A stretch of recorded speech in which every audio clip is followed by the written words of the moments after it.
I'm excited because there's a passage in Romans 5 that's kind of what I call a chain verse. It's one of this here to here to here to here passages. We have times where we suffer.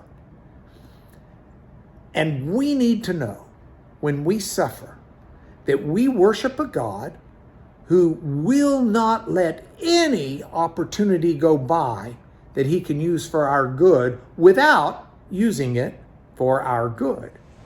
Knowing that tribulation and problems and suffering produces in the believer endurance. Because this woman learned to take everything to God. And it took time to walk in that relationship with God, but she has seen God use event after event of suffering and endurance to produce in her a character that is amazing. So hope in the Christian sense is not a pie in the sky, gee, maybe by some weird stretch. No. Hope, in the Christian sense of this Greek word, is a confident expectation. So now here's the key to this passage.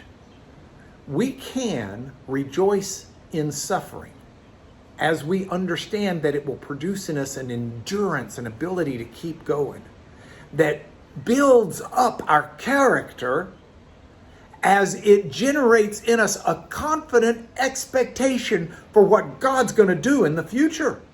But we want the days that we live, as well as the day that we die, to be within God's good purposes for his plan. And we know that God's good purposes are ones that involve love for us. He's poured out his love on us. And so we can live in suffering and let it produce endurance and let it develop a character that is one that hopes confidently and trusts confidently in the love of God.